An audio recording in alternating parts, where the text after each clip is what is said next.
Hi friends, welcome back to our channel. హద్దులున్న ఈ జాగ్రత్త నావెల్లోని నెక్స్ట్ ఎపిసోడ్ని ఇప్పుడు మీతో షేర్ చేసుకోబోతున్నాను. ఇది నీ పాలిటి శాపం, అందుకే ఇంకా మెడలో ఉంచుకున్నాను. సీత, సావిత్రి, సుమతి, అరుంధతి అంటూ పతివ్రతల గొప్పతనం ఎందుకు చెప్తారో తెలుసా? వాళ్ళ తెలివితేటలు, శక్తియుక్తులే మొగుళ్ళని కాపాడగాయి కనుక. అతను నా వైపు చూడలేనట్లు 2 చేతులతో మొహాన్ని కప్పుకున్నాడు. అడుగుల చప్పుడైంది. సిస్టర్ తల మాత్రం లోపలికి పెట్టి ఇంకా పడుకోలేదా అంది. నిద్ర రావడం లేదంటే మా వారికి కథలు చెప్తున్నాను అని నవ్వి అన్నాను. Very nice of you. ఆమె నవ్వి వెళ్ళిపోయింది. నేను ఆనంద్ దగ్గరికి నడిచి అతని తల మీద చేయేశాను. నేను నీ భార్యని, నేనేం చేసినా ఈ లోకం పట్టించుకోదు. నీ తల్లి తండ్రి కూడా అన్ని సేవలు తప్పించుకోవడానికి భార్యనైన నా మీద నిన్ను నిశ్చింతగా వదిలిపెట్టిపోయారు. నువ్విప్పుడు నా చేతిలో ఉన్నావు, పడుకో అన్నాను. అతను కళ్ళు గట్టిగా బిగించుకొని పడుకున్నాడు. అతనికి ఆ రాత్రి ఏ పెయిన్ కిల్లర్స్ నొప్పిని చంపలేవని నాకు తెలుసు, చంపకూడదు. హాస్పిటల్లో 20 రోజులు ఉండవలసి వచ్చింది. కరీం చేత రోజు క్యారేజ్ పంపించేవారు. ఒకనాడు కరీం చెప్పాడు, ఆ బాబుగారు మిమ్మల్ని ఫోన్ చేయమన్నారమ్మా అని. ఏ బాబు? అదే మీకు దెబ్బలు తగిలినప్పుడు హాస్పిటల్లో చేర్పించిన బాబు. మొన్న సాయంత్రం ఇంటికి వచ్చారు అన్నాడు. ప్రదీప్ నా కోసం ఆదుర్తా పడుతున్నాడని తెలియగానే ఎంతో తృప్తిగా అనిపించింది. నా కోసం చమరించే నయనాలు 2 చాలు అనుకున్నాను. ఆనంద్ని రోజు వాకింగ్ కోసం తీసుకెళ్తున్నాను. అలవాటు లేక క్రచెస్ పెట్టుకుంటే అతనికి చంకల కింద పుండు పడుతుంది. ఆసరాగా నా భుజం మీద అతని బరువు వేసుకోవాల్సి వస్తుంది. అలాంటి సమయాల్లో అతను నా కళ్ళలోకి చూడకుండా అభిజాత్యంగా వద్దు వద్దు అంటే నాకు నవ్వొస్తుంది. అదెంత బాధాకరమో నేను ఊహించగలను. పొగరు, అహంకారం, అతిశయం అన్నీ ఈ శరీరంలో ఆరోగ్యం ఉన్నంత వరకే అని మానవుడు అనుకోడు. మధ్యాహ్నం ప్రదీప్ సెల్కి ఫోన్ చేశాను. హలో. అతని గొంతు వినగానే కాళ్లల్లోకి ఒక శక్తి బయలుదేరి ఒళ్ళంతా పాకిన ఫీలింగ్. ఎడారిలో ఉన్న జలప్రవాహంలో ఉన్న నేనున్నాననే తోడులా తీయనైన అనుభూతి. శరీరాలు పక్కల మీద ఒకదానిలో ఒకటి పెనవేసుకోవడం ఇంతకన్నా మధురంగా ఉంటుందంటే నేను నమ్మను. సుమతిని అన్నాను. హలో సుమతి, ఎలా ఉన్నావు? ఏం జరిగింది అక్కడ? ఇంటికి చాలాసార్లు ఫోన్ చేశాను ఆదుర్దాగా అన్నాడు. ఆనంద్ని రేపు డిశ్చార్జ్ చేస్తారట అన్నాను. పతివ్రతల సేవలు చేస్తున్నావా? అతని స్వరంలో హేళన సాధారణంగా పలకదు. చాలా కోపం వచ్చినట్లుంది. హేళనగా అన్నాడు. కాదు, తీయగా శిక్షిస్తున్నాను అన్నాను. వద్దు, అయింది చాలు. ఆ మనిషిని క్షమించడానికి, కష్టాలు భరించడానికి కూడా హద్దుంది. వచ్చే అన్నాడు. ఎక్కడికి రాను ప్రదీప్ అడిగాను. నా దగ్గరికి. ఏ హక్కుతో అడిగాను. అతను మాట్లాడలేదు. చెప్పలేరని నాకు తెలుసు అన్నాను. సుమతి, నీ కన్నీళ్లు తుడిచినప్పుడు, గమ్యం లేక దిక్కులు చూస్తున్నప్పుడు, నేను ఆశ్రయం ఇచ్చినప్పుడు, మాధవి పోయినప్పుడు, ఆ ముష్కరుల బారి నుండి తప్పించినప్పుడు, చివరికి ప్రాణాపాయ స్థితిలో ఉన్న నిన్ను నా ఇంటికి తీసుకెళ్లి పెట్టుకున్నప్పుడు ఏ హక్కుతో ఇవన్నీ చేస్తున్నావు అని అడగలేదేం అన్నాడు. అవును, అతను నా ప్రతి కష్టంలో తోడయ్యాడు. నేను అతనికి ఒక్క సుఖంలో కూడా తోడియలేదు. కన్నీళ్లు కారి ఎదని తడుపుతుంటే ఎంతో హాయిగా అనిపించింది. ఏ బంధంలో నీ దగ్గరికి రాను ప్రదీప్. నేను ఆనంద్ భార్యని అన్నాను. ఈ పెళ్లి అనే ఫార్మాలిటీ మీద ఇంకా నీకు నమ్మకం పోలేదా సుమతి అన్నాడు. ఇద్దరు రక్త సంబంధం లేని మనుషులు వేరువేరు చోట్ల పుట్టి పెరిగి వచ్చే వాళ్ళకి ఏ బంధంతో అతికితే అది పవర్ఫుల్గా ఉంటుందో అని బాగా ఆలోచించి వివాహం అనే బంధాన్ని ఒకదాన్ని కనిపెట్టారు. దానికి ఈ దేశంలో ఎంతో విలువ ఉంది ప్రదీప్. నాకు ప్రాణం మీదకి వచ్చి ఆపరేషన్ చేయాలన్నా నా భర్త అనేవాడు సంతకం చేయాలి. అతనికి ఏమైనా భార్య అనేది రావాలి. అందుకే ఈ హక్కుతో నేను ఈరోజు ఇక్కడున్నాను. భార్యాభర్తల మధ్య హక్కులు, హద్దులు 2 ఉంటాయి. ఏవీ తప్పించుకోలేం. నా గొంతు ఆ మాటలు అంటున్నప్పుడు చిత్రంగా వణికింది. మనసు మాట ఏమిటి మరి? అది నువ్వు చెప్తున్న హద్దుల్ని పాటిస్తోందా అడిగాడు. నేను మౌనంగా నిలబడ్డాను. అతని వ్యంగ్యం ఎక్కడో తాకింది. Hello hello Sumathi, hello. నేను ఫోన్ పెట్టేశాను. అతని ప్రశ్నకు నా దగ్గర జవాబు లేదు. నా ప్రశ్నకి జవాబు ఇవ్వడం అతనికి ఇష్టం ఉండదు. అతను ఈ వివాహ వ్యవస్థని నమ్మడు. మాధవిని అందుకే పోగొట్టుకున్నాడు. సుమతిని అందుకే పోగొట్టుకుంటాడు. తనది కాని వస్తువుని ఎలా ఉంచుకోగలడు? రైట్స్ అనేవి నాకొద్దు, నువ్వు కావాలి అనే పురుషుణ్ణి ఎలా నమ్మాలి? వెళ్ళిన సమాజం ఏమంటుంది?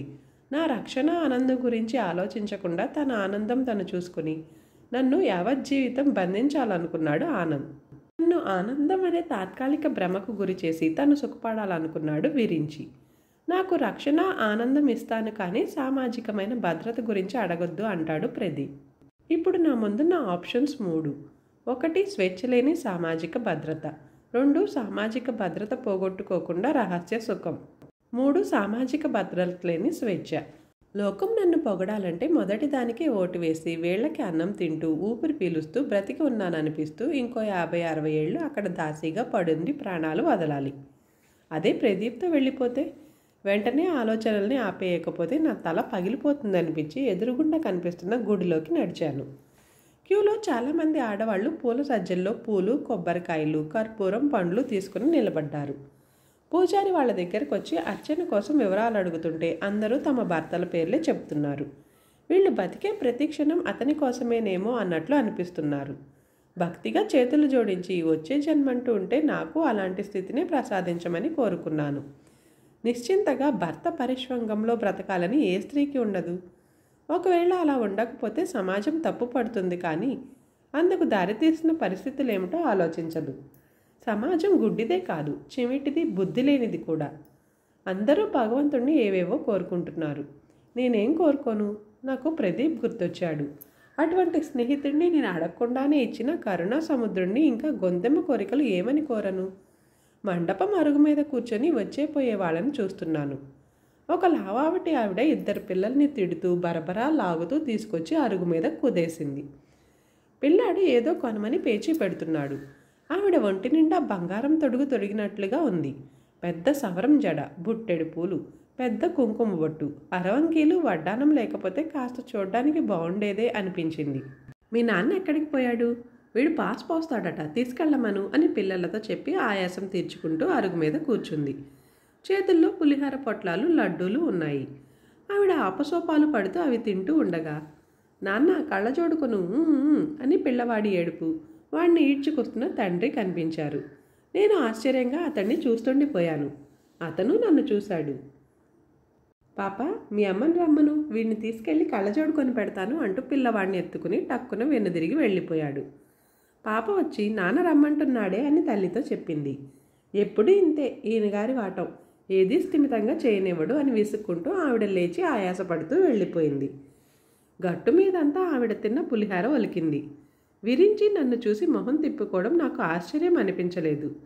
కానీ అతను ఓ 5-6 ఏళ్ల క్రితమే పెళ్లి చేసుకోవడం నాకు ఆశ్చర్యం కలిగించింది. నేను ఏమాత్రం మాయలో పడినా అతను ఈ విషయం దాచి నాతో సంపర్కం పెట్టుకోవాలని చూశాడు. ఇవన్నీ పురుషుడికి మామూలే.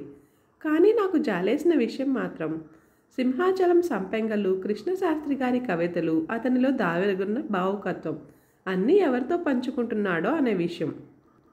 హాస్పిటల్ మెట్లెక్కుతుంటే రేపటి నుండి ఏమిటి అనే ప్రశ్న మనసులో నుంచి తన్నుకొచ్చి పెద్ద నిట్టూర్పుగా బయటపడింది. గురుమూర్తి గారు హార్ట్అటాక్తో పోయారనే విషయం మావయ్య ఇంట్లో చెప్తుండగా విన్నాను. నాకు వెంటనే అనసూయ గుర్తొచ్చింది. ఫోన్ వరకు వెళ్ళిన దాన్ని మళ్ళీ ఆగిపోయాను. ఎందుకో వెళ్ళి ఆమె ఫీలింగ్స్ పంచుకోవాలనిపించింది. ఆమె కూడా నాలానే ఎవరూ లేని అనాథ. నాకు కనీసం ప్రదీప్, అహల్య, అనసూయ ఉన్నారు. నేను వెళ్ళేసరికి అనసూయ పడుకునుంది. వాళ్ళ పిన్ని హార్లిక్స్ అయినా తాగమని బతిమాలుతోంది. నన్ను చూసి రామ్మారా, నువ్వైనా చెప్తే ఏమైనా తింటుందేమో, 3 రోజులైంది, కాఫీ కూడా తాగించలేకపోతున్నాను అని కళ్ళొత్తుకుంది. అనసూయ. ఆమె భుజం మీద చెయ్యి వేసి నా వైపు తిప్పుకున్నాను. అనసూయ నా వైపు తిరిగింది.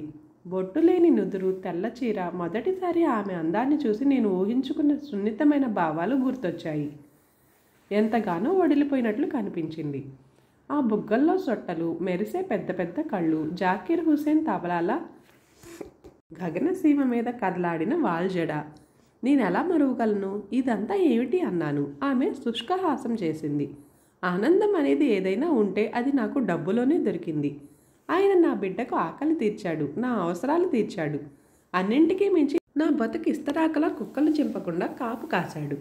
ఆ రక్షణ భర్త నుంచి పొందకపోగా నన్ను పడుపు వృత్తిలోకి దింపడానికి నానా పాటలు పడ్డాడు నా మగుడు. నాకు ఉండడానికి ఓ ఇల్లు, తినడానికి, బిడ్డని చదివించడానికి తగిన ఏర్పాట్లు చేశారు. ఇన్ని చేసిన ఆయన పోతే నేను వైధవ్యం అనుభవించాలి కదా. ఈ తాళి కట్టిన త్రాష్ట్రుడు పోతే కాదు, వీడు బ్రతికొండగానే విధవిగా వీడి ముందు తిరుగుతాను. ఇదే ఈ సమాజం మీద నేను చేసే తిరుగుబాటు. ఆమె కళ్ళలోంచి జలజలా రాలిపడ్డాయి అశ్రుధారలు. అనసూయని నేను అక్కును చేర్చుకున్నాను. భరించేవాడు భర్త అంటారు. ఆ విధంగా చూస్తే గురుమూర్తి గారే ఆమె భర్త. ఇప్పుడు ఇంకా అతను గురుమూర్తి గారి మీద ఏ విధంగానూ పగ సాధించుకోలేదు. వెంటనే లాయర్ని కలిసి చట్ట ప్రకారం విడాకులు తీసుకో. ఏమేం పోయా కూడా కేసు పెట్టి కొన్నాళ్ళు గవర్నమెంట్ భోజనం చేస్తూ రెస్ట్ తీసుకోమను. అతను జైల్లో ఉంటే నువ్వు మనశ్శాంతిగా ఉంటావు అన్నాను. బాగా చెప్పావమ్మా, దొంగ వెధవ. ప్రయోజకత్వం లేకపోయినా బిడ్డను కొట్టి తిట్టి కాల్చుకు తింటున్నాడు అంది అనసూయ పిన్ని. నా కోసం కాదు, బాబు భవిష్యత్తు కోసమైనా నేను స్టెప్ తీసుకోక తప్పదు స్థిరంగా అంది అనసూయ. నువ్వు వెళ్ళి గురుమూర్తి గారిని చూసొచ్చావా అడిగాను. ఏ హక్కులతో వెళ్ళగలను చెప్పు. ఆవిడ కళ్ళ పడితే ఆవిడకి ఆ బాధ కన్నా ఈ బాధ ఎక్కువ అవుతుంది. అందుకే నా మనసులోని పశ్చాత్తాపాన్నంతా ఆవిడ ముందు పరుస్తూ ఒక రిజిస్టర్ ఉత్తరం రాశాను. ఆవిడ చదివి అర్థం చేసుకుంటుందని కాదు, నా మనసును కడుక్కునే కన్ఫెషన్ అన్నమాట అంది. ఆమె భుజం మీద చెయ్యి వేసి నొక్కాను. అనసూయ ఆలోచన విధానంలో పనుల్లో నాకు మెచ్యూరిటీ కనిపించింది. ఇంకా ఆమె గురించి వరి అవడం అనవసరం. జాతికి మంచి రత్నం లాంటి బిడ్డని అందించగలదు. బాబుని దగ్గరకు తీసుకొని ముద్దు పెట్టుకొని నేను తీసుకెళ్లిన చాక్లెట్ బాక్స్ ఇచ్చి కాసేపు కూర్చొని వచ్చేశాను. అనసూయ తన గమ్యం ఏమిటో స్పష్టంగా నిర్ధారించుకుంది. అహల్య తన మార్గంలో నిశ్చింతగా పయనిస్తోంది. ఈ సుమతి గతేమిటో. ఆ రోజు ఆనంద్ చాలా అస్థిమితంగా ఉండడం, మాటిమాటికి ఫోన్ చేయడం నేను గమనించాను. అత్తయ్య మావయ్య చాలా దిగులుగా కనిపిస్తున్నారు. బహుశా ప్రేమ్ వద్ద భర్తతో చెడిందేమో. జయంతి వినోద్ వచ్చారు. వినోద్ ఆనంద్ని పరీక్ష చేసి బీపీ చాలా హైగా ఉందన్నాడు. మనశ్శాంతిగా ఉంటే త్వరగా కోలుకునేవాడు అనుకున్నాను. వినోద్ వెళ్ళిపోయాక జయంతి తల్లిని కౌగులించుకొని బోరుమంది. వాళ్ళు గుసగుసలాడినా అది ఏ విషయం గురించో నాకు అర్థమైపోయింది. వినోద్కి మరో స్త్రీతో ఉన్న పరిచయం, సంబంధం జయంతికి తెలిసిపోయి ఉంటాయి. అందుకే ఆ కళ్ళ కింద నల్లని చారలు. దమయంతికి ఒంట్లో బాలేదని పనికి రావడం మానేసింది. వంట నేనే చేస్తున్నాను. ఏ ముహూర్తాన ఆ అభాగ్యురాలు మన ఇంట కాలు పెట్టిందో కానీ అన్నీ అశుభాలే. నాన్నగారి కొత్త వెంచర్ పని ఆనంద్ యాక్సిడెంట్ వల్ల ఆగిపోయింది. ఇల్లు కూడా అమ్మేసి అప్పులు తీర్చాలేమో అంటున్నారు. చెట్టంత బిడ్డ మంచం పట్టాడు. నీ మొగుడు చూస్తే ఇలా నీ కొంప కూలుస్తున్నాడు. అత్తయ్య ఏడుస్తోంది. వేడివేడి సాంబార్ గిన్నె తీసుకొచ్చి టేబుల్ మీద పెడుతూ చెప్పాను. ఇంటి కోడలి కన్నీళ్లు నిలువున ముంచేస్తాయని నీ చెప్తూనే ఉన్నాను అత్తయ్య, విన్నారు కాదు. జయంతి మొగుడు మరో స్త్రీతో శృంగారం చేసేస్తే ఎటువంటి బాధ కలుగుతుందో ఇప్పుడు అర్థమవుతుందా? ఆమెతో అయితే ఎంత బాగుంటుందో, నీతో అయితే అంత బోర్ అనే మాటలు పాపం వినోద్ అనలేదేమో. మీ అన్నయ్య నాతో ప్రతిరోజు అనేవాడు. ప్రియంవదతో చేసిన శృంగారం వర్ణించి చెప్పేవాడు. ఎలాంటి బూతులు మాట్లాడేవాడో తెలుసా అత్తయ్య? ఇంకా చాలు నోర్ముయ్, మీ మనసులే బాధలో ఉంటే అంది కోపంగా అత్తయ్య. మామయ్య లోపల నుంచి వచ్చాడు. ఇది వరకటి ధీమా లేదు, దిగులుగా కనిపించాడు. రాత్రి అమ్మమ్మ నా కల్లోకి వచ్చింది మావయ్య.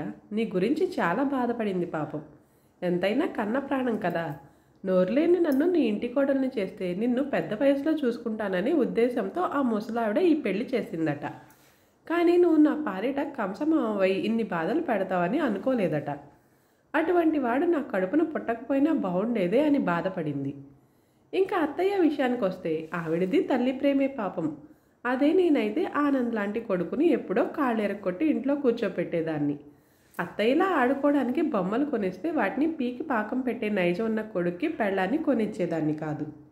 మీ ఇద్దరి పాపాలు పాపం సంయుక్తంగా కలిసి జయంతి జీవితాన్ని పాడు చేశాయి. ప్రేమలేని భార్యతో జీవించలేక వినోద్ ఇంకో దారి చూసుకున్నాడు. ఇంకా ముందు ముందు ఏం చేస్తాడో. నోరుమూయమని చెప్పరేమండి, అదే వత్తిలా నోటికొచ్చినట్లలా మాట్లాడడానికి అత్తయ్య అరిచింది. నేనెవరిని నీ కొడుకు సేవలన్నీ నాకు అప్పగించి నువ్వు సింగారించుకుని తిరుగుతున్నావత్త. నాకేం జీతం బత్యం ఇవ్వడం లేదే మీరు అన్నాను.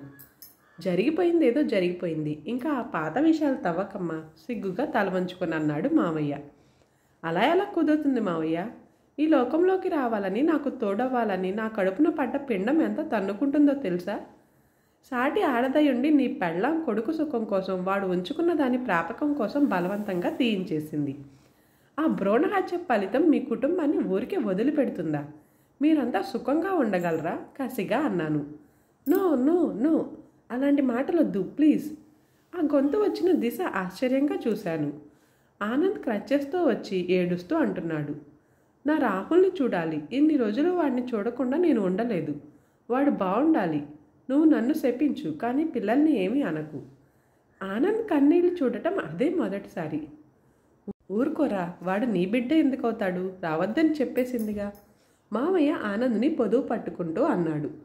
వాడు నా బిడ్డ, వాడు నా కొడుకు అని ఉన్మాదిగా అరిచాడు ఆనంద్. నా కళ్ళకి కప్పిన పొరలు విడిపోతున్నట్టు అనిపించాయి. ప్రియంవదకి కొడుకు కూడా ఆనంద్ వల్ల పుట్టినవాడే. ఆనంద్కి కొడుకున్నాడు, అందుకే నాకు పుట్టకపోయినా పెద్ద బాధ లేదు. కానీ చట్ట ప్రకారం అది చెల్లదుగా. ఈ ఎపిసోడ్ ఇంతటితో ముగిస్తున్నాను. నెక్స్ట్ ఎపిసోడ్లో మళ్ళీ కలుద్దాం. Thanks for watching this video.